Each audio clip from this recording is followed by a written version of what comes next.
Yo, what's up mga kaibigan? Nalina tayo magkwentuhan. Game 1 ng Dallas Mavericks at ng OKC Thunder. 4 early turnovers para kay Kyrie Irving at dalawa din kay SGA. Quick start para kay Luka Doncic at binabaliwala niya nga ang depensa ni Lu Dort.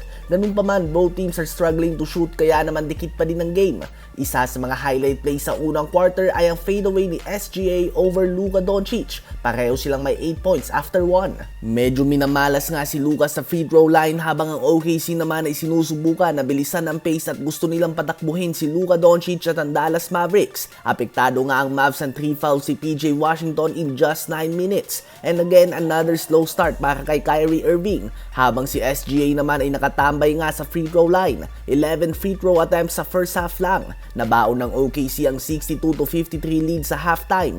19 points, 5 rebounds si SGA to lead the way, habang 12 points, 4 assists naman si Luka Doncic. Si Kyrie Irving at PJ Washington ay 5 shot attempts pa lamang sa game na ito.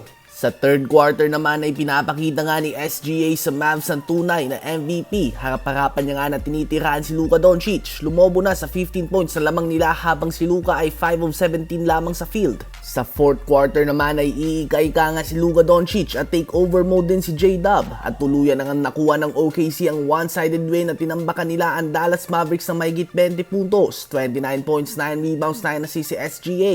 19 points si Chet Holmgren at 18 points si Jalen Williams. Si Luka Doncic naman ay 19.6 rebounds, 9 assists and 5 turnovers on 6 of 19 shooting sa field. Habang sa Game 1 naman ng Boston Celtics at ng Cleveland Cavaliers, as expected ay naging dominant ang Celtics kahit na wala si Kristaps Porzingis. First quarter pa lang nga ay 15 points sa kagad ang ginawa ni Jaylen Brown. From start to finish ay naging dominante lang nga ang Celtics at walang sagot dito ang Cavs. Sa uli ay tinambakan nila ang Cavs sa score na 120-95. 32.6 rebounds on 12 of 18 shooting sa field si Jaylen Brown to lead the way.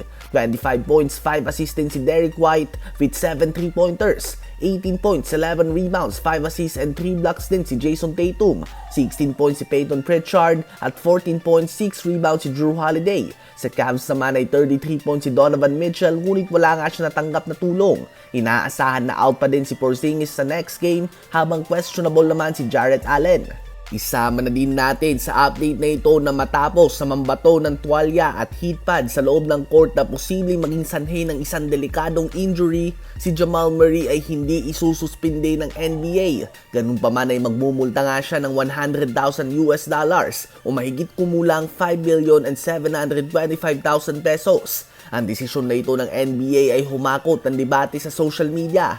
Ayon nga sa iba ay napakadelikado nga daw nito, napaka-immature at childish ng ginawa ni Jamal Murray. Inches away na lang nga daw ito sa paa ni Karl Anthony Towns na posibleng naging dahilan ng kanyang seryosong injury at pagkaka-out sa game o kaya naman sa buong series. Tuwalya at heat pad nga daw ang binato nito. Ibig sabihin ay ginawa niya ito hindi lamang isang beses bagkus dalawa at ginawa niya din ng sinyales na nababayaran daw ang mga officials. So ayun nga po mga kaibigan, walang suspension na magaganap maglalaro si Jamal Murray sa pivotal Game 3. Kapag natalo pa nga dito ang Denver Nuggets, pwede na silang bumili ng ticket sa kanilang bakasyunan dahil again, wala pa nakakabalik from down 3-0. Bukod na lang nga kung may mangyari na hindi inaasahan sa Minnesota Timberwolves tulad ng mga injuries o kung ano pa man. Ano ba masasabi nyo dito? Sa palagay nyo ba ay sapat na ang multa sa ginawa ni Jamal Murray?